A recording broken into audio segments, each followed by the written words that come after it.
హైదరాబాద్ అంబర్పేటలో విషాదం చోటు చేసుకుంది. ఒకే కుటుంబానికి చెందిన ముగ్గురు ఆత్మహత్యకు పాల్పడ్డారు. మృతులు రామ్రాజ్, మాధవి, శశాంక గుర్తించారు. పోలీసులు కేసు నమోదు చేసి దర్యాప్తు చేస్తున్నారు.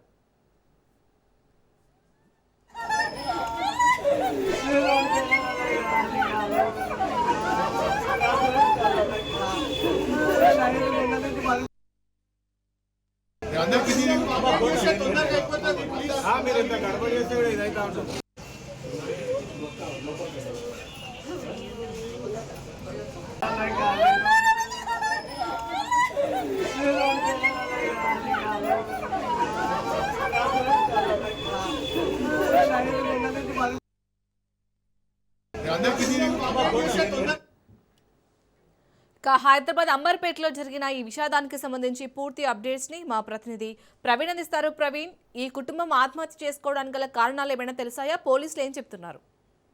అయితే అంబర్పేట నగరంలో మొత్తంగా చూసుకుంటే కనుక అంబర్పేట పోలీస్ స్టేషన్ పరిధిలో హైదరాబాద్ లో అయితే హృదయ విదాకర సంఘటన వెలుగులోకి చూసింది. ఒకే కుటుంబానికి చెందినటువంటి ముగ్గురు వ్యక్తులు ఆత్మహత్యకు పాల్పడినటువంటి ఘటన స్థానికంగా తీవ్ర కలకలం రేపింది. అయితే మృతులను రామ్రాజ్, ఆయన భార్య మాధవి, కుమారుడు శశాంక అయితే గుర్తించారు. ప్రాథమిక సమాచారం ప్రకారం ముగ్గురు తమ నివాసంలోనే ఆత్మహత్య చేసుకున్నట్టుగా తెలుస్తుంది. అయితే ఉదయం వరకు బయటికి రాకపోవడంతో అనుమానం వ్యక్తం చేసినటువంటి స్థానికులు, బంధువులు ఇంటికి వెళ్లి చూడగానే ఈ ఘటన బయటపడినట్లుగా కూడా సమాచారం అయితే వస్తుంది. అయితే వెంటనే పోలీసులకు సమాచారం అందించగా అంబర్పేట పోలీసులు ఘటనా స్థలానికి చేరుకొని పరిస్థితిని అయితే సమీక్షించారు. పోలీసులు మృతదేహాలను స్వాధీనం చేసుకుని పోస్ట్ మార్టం నిమిత్తం ప్రభుత్వ ఆసుపత్రికి అయితే తరలించారు.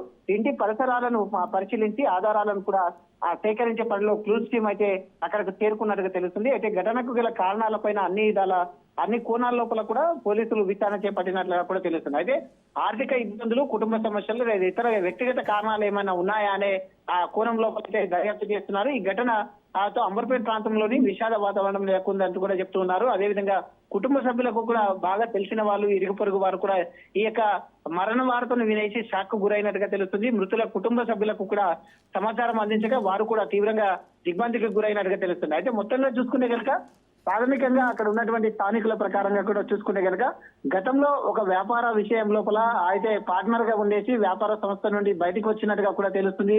ఆ బయటకు వచ్చిన క్రమం లోపల ఆర్థిక ఇబ్బందులు తలెత్తినట్టుగా కూడా తెలుస్తుంది. కాబట్టి ఆర్థిక ఇబ్బందులు అయితే మానసిక ఒత్తిడికి లోనే ఈ యొక్క ఆత్మహత్యకు పాల్పడినట్టుగా కూడా తెలుస్తుంది. కాబట్టి పోలీసులు ఇంకా సంఘటన స్థలానికి వెళ్లేసి క్లూస్ టీమ్ ని కూడా సేకరిస్తున్నారు. కాబట్టి పోలీసులు ఇంకా నిర్ధారించవలసిన అవసరం అయితే ఉంది. ఆత్మహత్యకు గల కారణాలేంటి? మానసిక ఒత్తిడి వల్లనే చేశారా, లేదంటే ఆర్థిక ఇబ్బందుల వల్లనే ఈ విధంగా ఆత్మహత్య చేసుకున్నారా, లేక ఇతర కారణాలు ఏవైనా ఉన్నాయా అనే కోణం లోపల ఇంకా పోలీసులు అయితే దర్యాప్తు చేపడుతున్నారు. కాబట్టి ప్రాథమికంగా చూసుకుంటే కనుక మాత్రం ఆర్థిక ఇబ్బందులే ఇక మొత్తంగా ఆత్మహత్యకు ప్రేరేపించాయి అంటూ కూడా సమాచారం అయితే వస్తుంది. Right, thank you Praveen.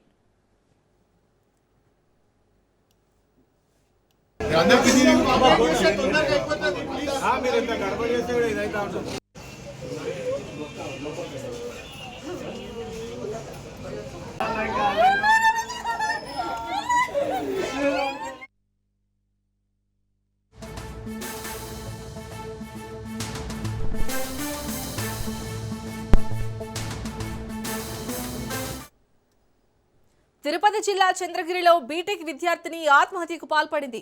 Mohan Babu యూనివర్సిటీలో బీటెక్ చదువుతున్న భువన ప్రైవేట్ హాస్టల్లో ఉరివేసుకుని ఆత్మహత్య చేసుకుంది. పోలీసులు కేసు నమోదు చేసి దర్యాప్తు చేస్తున్నారు.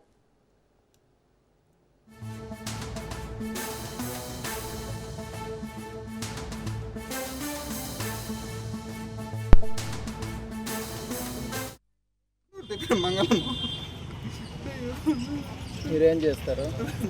వ్యవసాయం చేస్తాను సార్.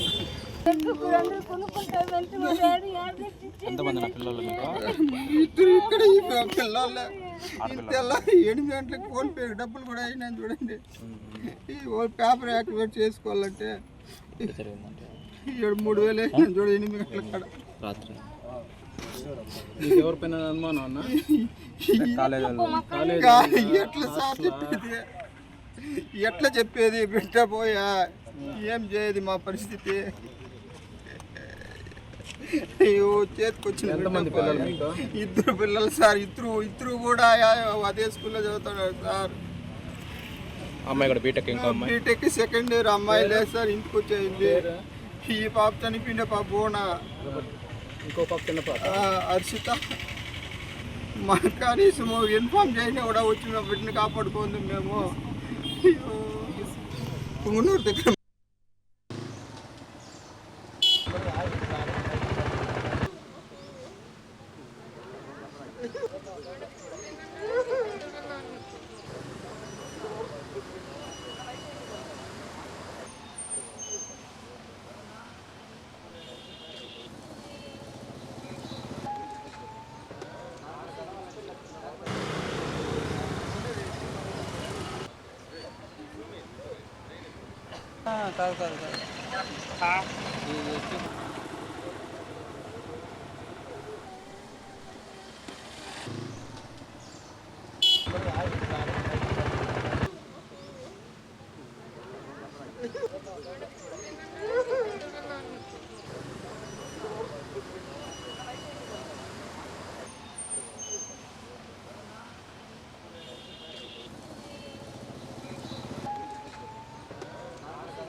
ఇక తిరుపతి జిల్లా చంద్రగిరిలో అయితే బీటెక్ విద్యార్థిని ఆత్మహత్యకు పాల్పడింది. దీనికి సంబంధించి మరిన్ని అప్డేట్స్ ని మా ప్రతినిధి నారాయణ అందిస్తారు. నారాయణ, అసలు భువన ఆత్మహత్య చేసుకోవడానికి రీజన్ ఏంటి, పోలీసులు ఏం చెప్తున్నారు?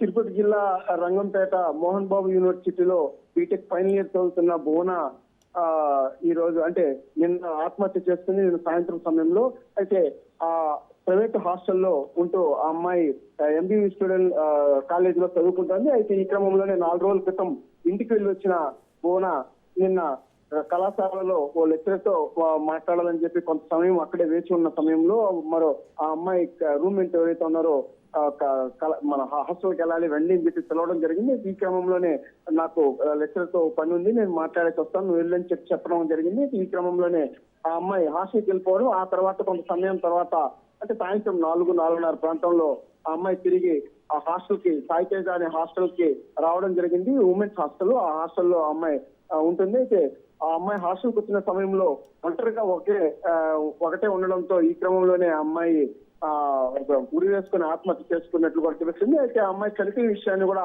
హాస్టల్ యాజమాన్యం తల్లిదండ్రులకు చెప్పకపోవడం, అదే సమయంలో తన తండ్రి ఆ అమ్మాయికి కాల్ చేయడం, సాయంత్రం కాల్ చేయడంతో ఎట్టి పరిస్థితుల్లో ఆ అమ్మాయి తల్లిదండ్రుల కాల్ను ఎత్తి మాట్లాడేది. అయితే 2-3 సార్లు చేయడంతో కూడా ఆ అమ్మాయి స్పందించకపోవడంతో వెంటనే అనుమానం వచ్చిన తన తండ్రి అక్కడ ఉన్న వాళ్ళకి ఫోన్ చేయడం, వెంటనే ఆ పుంగునూరు నుంచి పుట్టిన ఎవరైతే సురేందర్ రెడ్డి, తన తండ్రి సురేందర్ రెడ్డి, జానికి తల్లి ఇద్దరు హాస్టల్ కి రావడం జరిగింది. ఆ హాస్టల్ కి వచ్చి చూస్తే ఆ తలుపులు అంటే లోపల గడి వేసుకోవడాన్ని గమనించారు. వెంటనే అక్కడ ఉన్న మేనేజ్మెంట్ కి చెప్పడం, వాళ్ళందరూ కూడా వచ్చి ఆ తలుపులు బద్దలు కొట్టుకోవడంతో అమ్మాయి ఫ్యాన్ కి ఊరేసుకుని ఆత్మహత్య చేసుకుని బోన. అయితే ఈ క్రమంలోనే వెంటనే తమకు ఎందుకు సమాచారం అందించలేదని చెప్పి కూడా వాళ్ళు యాజమాన్యంతో ఘర్షణకు దిగారు. ఈ క్రమంలోనే పోలీసులు కూడా, చంద్రగిరి పోలీసులు కూడా బోన ఆత్మహత్య విషయాన్ని కూడా తీసుకెళ్లారు. కళాశాలలో ఇటీవల ప్లేస్మెంట్ లో జరగడం జరిగింది. అంటే దాంట్లో జాబ్ కూడా అమ్మాయికి సెలెక్ట్ అవడం జరిగింది. అంటే ఇయర్లీ వన్స్ 7 lakhs తో కూడా అమ్మాయి సెలెక్ట్ అయినట్లు కూడా తెలుస్తుంది. అంటే ఈ క్రమంలోనే ఎక్కువ ఎవరైతే జీతభత్యాలతో వాళ్ళు కనుక సెలెక్ట్ అయితే వాళ్ళ నుంచి కూడా కొంత డబ్బులు కూడా ఫీజుల రూపంలో ఎంబీయూ యూనివర్సిటీ కూడా వసూలు చేస్తున్నట్టు కూడా ఆరోపణలు ఉన్నాయి. ఈ క్రమంలోనే ఆ అమ్మాయిని కూడా కొంత డబ్బులు కట్టమని చెప్పి కూడా యాజమాన్యం ఒత్తిడి చేసినట్లు కూడా తెలుస్తుంది. ఆ తల్లిదండ్రులు కూడా కొంత సమయం కావాలని చెప్పి కూడా యాజమాన్యాన్ని కూడా చెప్పడం జరిగింది.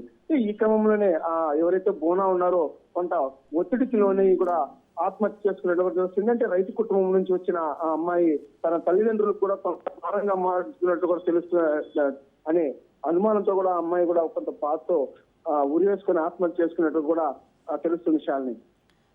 అలాగే నారాయణ, ఇప్పుడు మీరు అన్నట్టు కాలేజీ యాజమాన్యం ఒత్తిడి కారణంగానే భువన ఆత్మహత్యకు పాల్పడినట్టుగా తెలుస్తుంది. సో మరి ఈ దిశగా అంటే ఈ కోణంలో పోలీసులు విచారణ చేపడుతున్నారా కాలేజ్కి వెళ్ళి?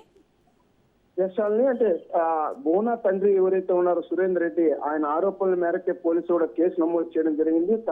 తన బిడ్డ ఆత్మహత్యకు యాజమాన్యమే కారణమని చెప్పే అనుమానాలు కూడా ఆయన వ్యక్తం చేశాడు. అయితే తన బిడ్డ చేతికొచ్చిన బిడ్డ మరి కొద్ది రోజుల్లో కూడా ఉద్యోగం చేసి డబ్బులు సంపాదించి మమ్మల్ని ఉద్ధరిస్తారనుకున్న క్రమంలోనే ఇలా ఆత్మహత్య చేసుకొని తనువు చాలించిందని చెప్పి కూడా ఆ తండ్రి కూడా కన్నీటి పర్యంతమైనాడు. తన బిడ్డ చేతికొచ్చిన బిడ్డ చనిపోవడం కూడా వారి తీవ్ర దిగ్భ్రాంతికి గురి చేసింది. దీనికి పూర్తిగా యాజమాన్యమే బాధ్యత వహించాలి, వారి ఒత్తిళ్ల వల్లే నా బిడ్డ చనిపోయిందని చెప్పి కూడా ఆయన ఆరోపణలు చేస్తున్న పరిస్థితి కనిపిస్తుంది. ఈ క్రమంలోనే పోలీసులు కూడా అంటే ఆ బోన ఎప్పుడు వచ్చింది, కళాశాలకు ఎప్పుడు వెళ్ళింది, అక్కడి నుంచి తిరిగి ఎన్ని గంటలకు వచ్చింది, ఏ సమయంలో అమ్మాయి యువతో మాట్లాడింది అనేదాన్ని కూడా మొబైల్ ఫోన్లు కానీ అలాగే వాళ్ళ మిత్రులను కూడా అంటే రూమ్మేట్స్ ఎవరైతే ఉన్నారో వాళ్ళని కూడా విచారించే క్రమంలో ఆ యొక్క డీసీ ఫుటేజ్ ను కూడా సేకరిస్తున్నారు. పూర్తిగా అమ్మాయి చనిపోయిన దానిపైన కూడా మరోవైపు విద్యార్థి సంఘాలు కూడా పెద్ద ఎత్తున ఆందోళన చేస్తున్నాయి. వరుస వివాదాలు కూడా ఈ యొక్క మోహన్ బాబు యూనివర్సిటీని కూడా చుట్టుముడుతోంది. అందులో ఈ యొక్క విద్యార్థి కూడా చనిపోవడం పైన కూడా పెద్ద ఎత్తున ఆ యొక్క విద్యార్థి సంఘాలు కూడా మార్చి చేసుకొని ఆందోళన చేపట్టిన పరిస్థితి కనిపిస్తుంది.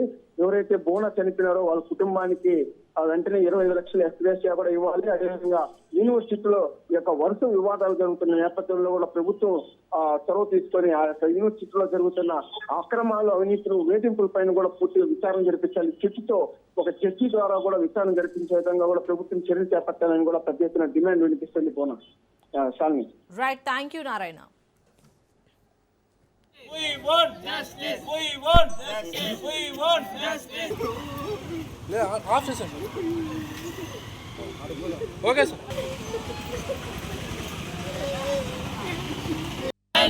అనుమానాస్పద మృతిలో చనిపోయినటువంటి బోనా కుటుంబానికి వెంటనే అనుమాన స్థితిలో చనిపోయిన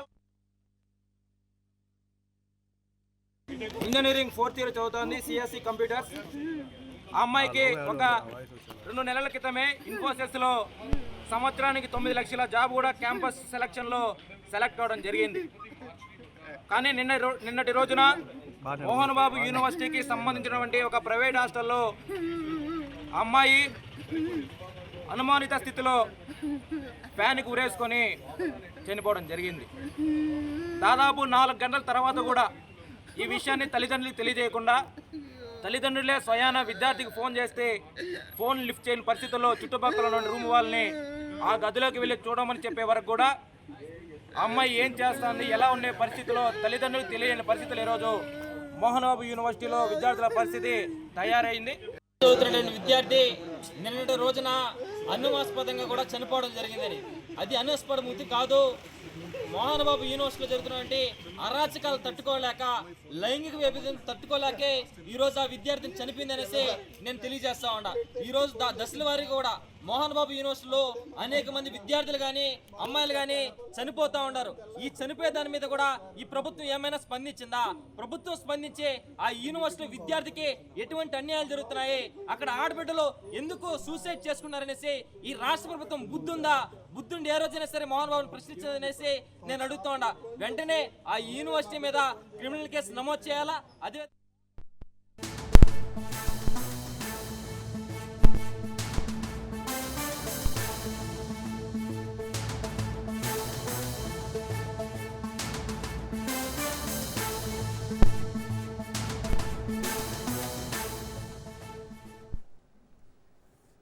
శ్రీకాకుళంలో డయేరియా కలకలం రేపుతోంది. వాంతులు, విరేచనాలతో దాదాపు 16 మందికి పైగా బాధితులు ఆసుపత్రిలో చికిత్స పొందుతున్నారు. శ్రీకాకుళం నగరంలో డయేరియా వ్యాధి ప్రబలుతోంది. బాధితులు దమ్మలవీధి, గోల్కొండారేవు, సంతోషిమాత టెంపుల్ పరిసర ప్రాంత వాసులుగా అధికారులు గుర్తించారు. కాగా డయేరియాపై కేసులు ప్రబలడానికి గల కారణాలపై అధికారులు ఆరా తీస్తున్నారు. కలుషిత నీరు కారణమా లేక ఇతర ఆహారపు అలవాట్ల అనే కోణంలో దర్యాప్తు చేస్తున్నారు. ఘటనపై వైద్య అధికారులు నిరంతరం పర్యవేక్షించాలని జిల్లా కలెక్టర్ స్వప్నిల్ దినకర్ ఆదేశాలు జారీ చేశారు. తాగునీటిని కాచి వడపోసి చల్లార్చిన తర్వాతే తాగాలని సూచించారు. ఆహారంపై ఈగలు వాలకుండా జాగ్రత్త పడాలని తెలిపారు.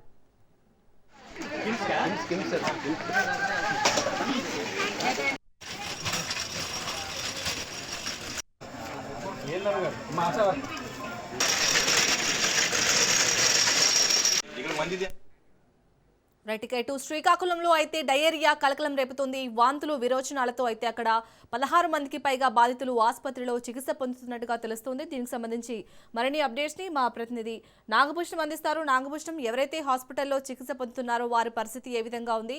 అక్కడ శ్రీకాకుళంలో ఏ విధంగా ఉంది సిచ్యుయేషన్? శాలిని, శ్రీకాకుళంలో ఒక్కసారిగా డయేరియా వ్యాపించడంతో శ్రీకాకుళం పట్టణ ప్రజలు అయితే తీవ్ర ఆందోళన చెందుతున్నారు. గత రాత్రి నుంచి కూడా డయేరియా కేసులు రోజు గంటకి పెరగడంతో మొదట 16 మందికి హాస్పిటల్లో అడ్మిట్ చేసిన తర్వాత ఆ సంఖ్య 30 వరకు చేరింది. అయితే ఈ రోజు ఉదయం డయేరియా వ్యాధి లక్షణాలతో ఒక చనిపోవడంతో మరింత ఆందోళన తీవ్రంగా మారింది. ఈ నేపథ్యంలో అధికార యంత్రాంగం అయితే పట్టుదిట్టమైనటువంటి ఏర్పాట్లు చేస్తుంది. అటు మున్సిపల్ శాఖ అధికారులు, ఇటు జిల్లా యంత్రాంగం, కలెక్టరేట్ ఆధ్వర్యం నుంచి ప్రత్యేకమైనటువంటి పర్యవేక్షణలో ప్రత్యేక వైద్య బృందాలను కూడా ఏర్పాటు చేయడం జరిగింది. అత్యవసరంగా వైద్య శిబిరాలు ఏర్పాటు చేశారు. అయితే ఈ డయేరియా గల కారణాలు అయితే ఇంకా స్పష్టమైనటువంటి ఆధారాలు లభించలేదు. ఎందుకంటే కలుషితమైనటువంటి నీటి వల్ల జరిగిందా లేకపోతే ఆహార సమస్య వల్ల జరిగిందా అటువంటిది ఇంకా స్పష్టత రాలేదు. అయితే ఈ మధ్య కాలంలో ఈ కాలువల మరమ్మతులు జరుగుతున్నటువంటి నేపథ్యంలో ఈ కొళాయిలో తాలూకా పైప్ లైన్లు విరిగిపోవడంతో కలుషితమైనట్టుగా ప్రాథమిక సమాచారం అయితే తెలుస్తుంది. ఈ నేపథ్యంలో నీరు కలుషితమైనటువంటిది కొంత స్థానికుల సమాచారం అయితే ఇవ్వడం జరిగింది. ఈ నేపథ్యంలో ఈ ప్రస్తుత అధికారులు అయితే మాత్రం ఆ దిశలో కూడా తనిఖీలు నిర్వహిస్తున్నారు. అది ఇంకా ఈ డయేరియాకు సంబంధించినటువంటి నియంత్రణ అయితే జరగలేదు. ఆ వ్యాధి లక్షణాలతో ఇంకా మన హాస్పిటల్లో అయితే అడ్మిట్ అవ్వడం జరుగుతుంది. ఈ పరిస్థితుల్లో మరింత వైద్య శిబిరాలని ఎలక్ట్ చేయడం జరిగింది. అత్యవసర సేవల కోసం అంబులెన్స్ కూడా సిద్ధం చేశారు. ఈ 24 గంటల్లో తీవ్రతరంగా ఈ డయేరియా మారడంతో పరిస్థితి చేజారక ముందే ప్రత్యేక ఏర్పాట్లు చేసేందుకు జిల్లా కలెక్టర్ నేతృత్వంలో వైద్య బృందాలు అయితే నిరంతరం గస్తీ నిర్వహించి ఇంటింటికి సర్వే అయితే చేయడం జరుగుతుంది. ప్రతి ఇంట్లో కూడా వేడి నీళ్లు తాగాలని, ఆరోగ్య సూత్రాలు పాటించాలని సలహాలు అయితే ఇవ్వడం జరుగుతుంది. అయితే ప్రస్తుతానికైతే మాత్రం పరిస్థితి అయితే నియంత్రణలో జరగలేదు. ప్రస్తుతం డయేరియా కేసులు కూడా పెరగలేదు, కానీ తటస్థంగా ఈ ఉన్నటువంటి కేసులను చికిత్సలు అందిస్తున్నారు. అయితే నియంత్రించేందుకు ప్రత్యేకమైనటువంటి వైద్య సేవలను అయితే మాత్రం ఈ వైద్య సిబ్బంది నిరంతర పర్యవేక్షణలో జరుగుతుంది. శాలిని, అలాగే నాగభూషణం, ఇటు శ్రీకాకుళం అంతటా కూడా డయేరియా వ్యాధి ప్రబలకుండా అలాగే నియంత్రించడానికి అధికారులు ఎలాంటి జాగ్రత్తలు తీసుకుంటున్నారు? ఇప్పటికే పట్టణంలో వాహనాల ద్వారా ప్రచారం అయితే చేయడం జరుగుతుంది. అలాగే కలుషితమైనటువంటి నీటిని తాగొద్దని, వేడి నీటిని చల్లకి కాచి తాగమని సలహా ఇవ్వడం జరుగుతుంది. ఆ ప్రధాన కోడల వద్ద వైద్య శిబిరాలు అయితే ఏర్పాటు చేయడం జరిగింది. అయితే కొన్ని ప్రాంతాల్లోనే ఈ డయేరియా వ్యాపించడంతో మిగతా ప్రాంతాలు వ్యాపించకుండా కోలినేషన్, అలాగే కాలువల దగ్గర బ్లీచింగ్ పౌడర్ ను చల్లి ఈ దోమల నియంత్రణ కూడా చేయలేటువంటి ఏర్పాట్లు అయితే చేస్తున్నారు. ఈ నేపథ్యంలో వైద్య సిబ్బంది నిరంతరం ప్రత్యేకంగా ఆ కాలనీలు, ప్రధానంగా మురికి కాలువలు ఎక్కువగా ఉన్నటువంటి కాలనీలు, ఆదివాసులు ఉన్నటువంటి కాలనీలు, అలాగే వలస ప్రాంతాల్లో ఉన్నటువంటి కాలనీల్లో కొద్దిగా ఈ అపార్చుద్యం కనిపిస్తుందో అక్కడ కూడా ప్రత్యేకంగా క్లోరినేషన్ అయితే ఈ రోజు ఉదయం నుంచి కూడా చేయడం జరుగుతుంది. ఈ నేపథ్యంలో జిల్లా ప్రధానంగా ఉన్నటువంటి పట్టణ ప్రాంతాల్లో ఉన్నటువంటి ఇతర ప్రాంతాలకు వ్యాపించకుండా వైద్య సిబ్బంది మాత్రం గట్టి నిర్వహిస్తున్నారు. Shalini, right, thank you Nagabhushanam.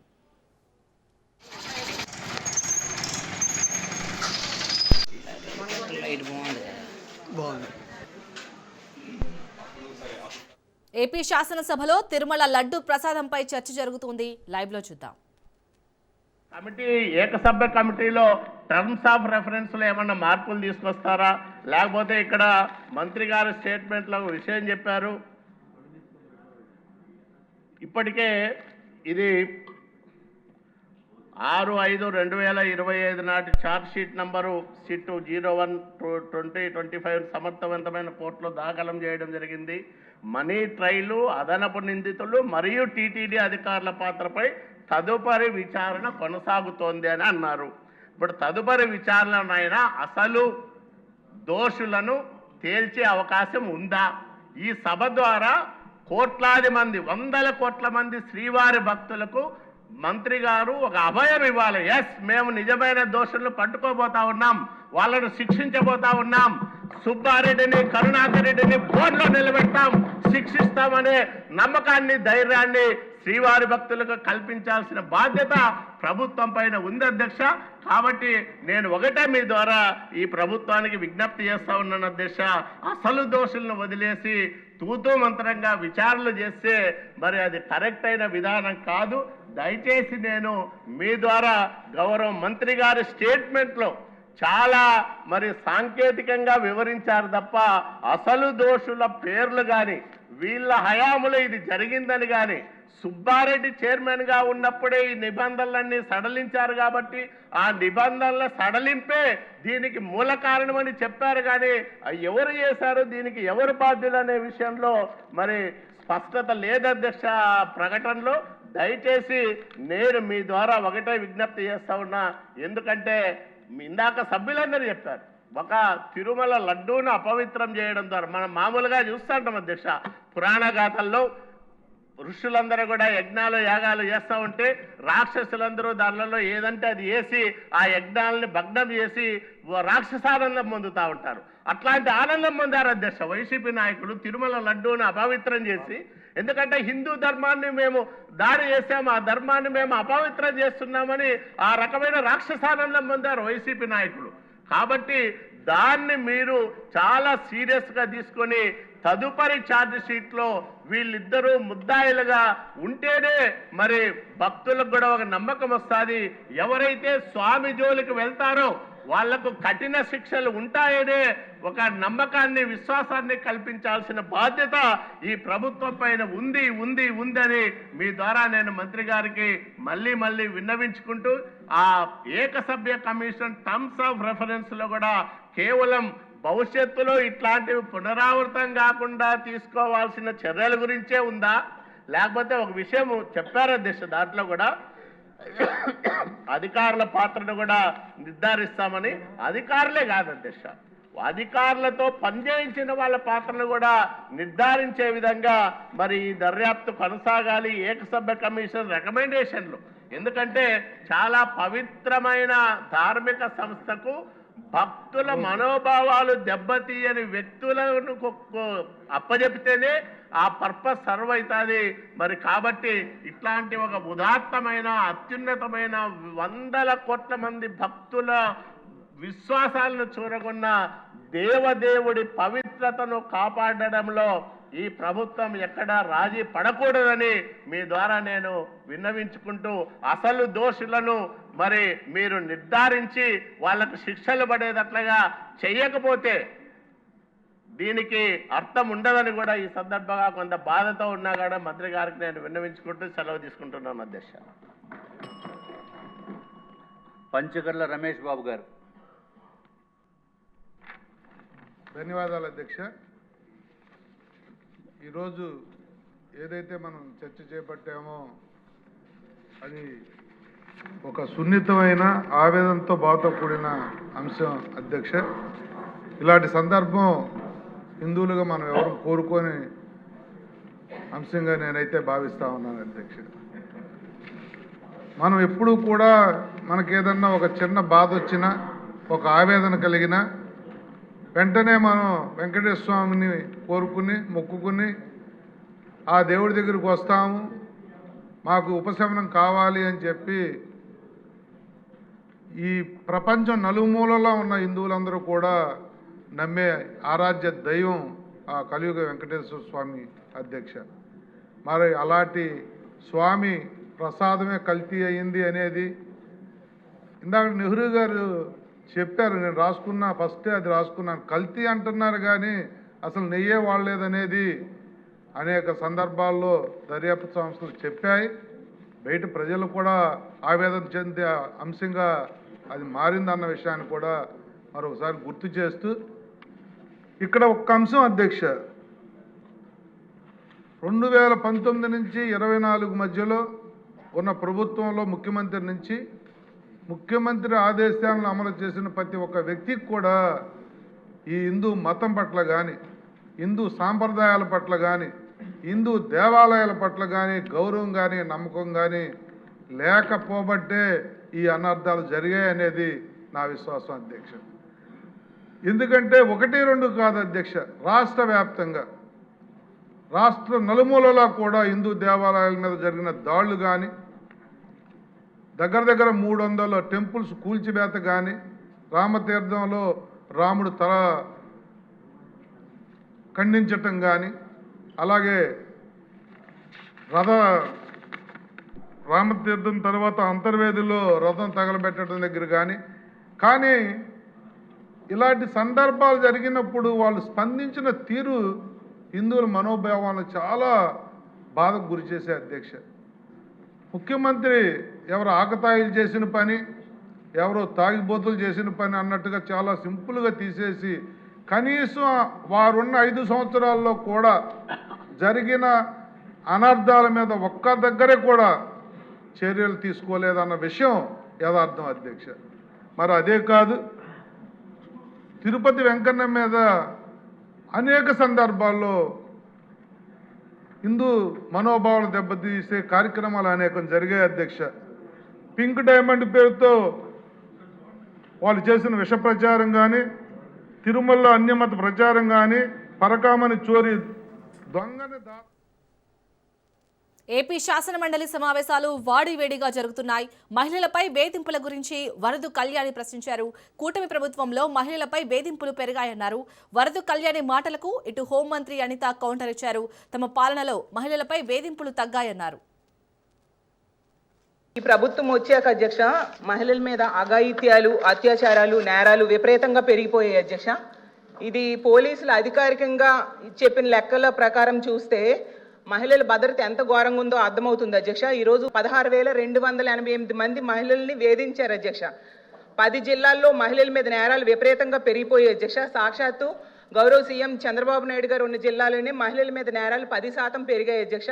Vizianagaram జిల్లాలో కూడా మహిళల మీద నేరాలు పెరిగాయి అధ్యక్ష. అలాగే ఈ రాష్ట్రంలో గుంటూరు, సత్యసాయి, నెల్లూరు, విజయనగరం, కడప, అన్నమయ్య, పల్నాడు, పార్వతీపురం, మన్యం, తిరుపతి జిల్లాల్లో పెరుగుతున్నాయి అధ్యక్ష.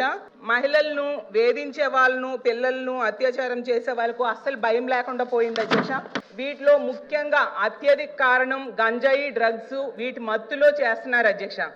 మన హోంమంత్రి గారు అయితే ఏకంగా గంజాయి లేదని చెప్పేశారు అధ్యక్ష. కానీ ఈ సభ జరుగుతున్న టైంలోనే మొన్న మదనపల్లిలో చూసాం అధ్యక్ష, గంజాయి మద్యం మత్తులో 7 ఏళ్ల బాలికను అత్యాచారం చేసి హత్య చేసేసి తన ఇంట్లో డ్రమ్లో పడేశాడు అధ్యక్ష. ఒక క్రూర మోగం. ఏదైతే మహిళల మీద అత్యాచారాల గురించి, అదేవిధంగా హత్యల గురించి చెప్పారో చాలా క్లియర్గా విత్ నెంబర్స్తో సైతం ఇది తగ్గినాయి అని చెప్పారు. తగ్గినాయి అని చెప్పిన తర్వాత కూడా ఎగైన్ మహిళా సభ్యురాలు మళ్ళీ పెరిగినాయి అని చెప్పారు. నేను ఆవిడ విజ్ఞతకు వదిలేస్తున్నాను. అది సంవత్సరం మహిళల మీద జరిగిన అత్యాచారాలు కానీ, హత్యలు కానీ 4% తగ్గినాయి అని చెప్పడానికి నేను చాలా గర్వంగా ఫీల్ అవుతున్నాను అధ్యక్ష. దానికి ఈ రోజు మేము పడ్డ కష్టం కాదు అధ్యక్ష. ఎన్డీఏ గవర్నమెంట్ వచ్చిన తర్వాత నుంచి కూడా ఇందాక ఏదైతే సభ్యురాలు గాంజా గురించి, అదేవిధంగా డ్రగ్స్ గురించి మాట్లాడారో అదే గాంజా నిర్మూలన చేయాలి, డ్రగ్స్ని కంట్రోల్ చేయాలనే ఉద్దేశంతో ఇంకా మేము ఎవరూ కూడా అందులో మేము ఛార్జీలు తీసుకోకుండానే అప్పటి నుంచి కూడా స్టార్ట్ చేసి గాంజా నిర్మూలనకి ప్రత్యేకంగా ఈగల్ అని చెప్పి ఒక టాస్క్ ఫోర్స్ని ఏర్పాటు చేసి ఒక IG స్థాయి వ్యక్తిని ఏర్పాటు చేసి ఈ రోజుకి మేము గాంజా లేదు అని చెప్పట్లేదు అధ్యక్ష. గాంజా కల్టివేషన్ 0 చేసామని చెప్పాం. ఆ విషయం కూడా సభ్యులు దయచేసి అర్థం చేసుకోవాలి. ఇంతకుముందు ఆంధ్రప్రదేశ్ని గాంజా ఆంధ్రప్రదేశ్ అనే దగ్గర నుంచి ఈరోజు గాంజా అంటే 0 గాంజా ఆంధ్రప్రదేశ్గా మార్చడానికి ఈరోజు 20 నెలల కాలం మా పోలీస్ డిపార్ట్మెంటు, మా యంత్రాంగం, మా సీఎం గారి సారథ్యంలో చేసామని చెప్పడానికి కూడా నేను గర్వంగా ఫీల్ అవుతున్నాను అధ్యక్ష.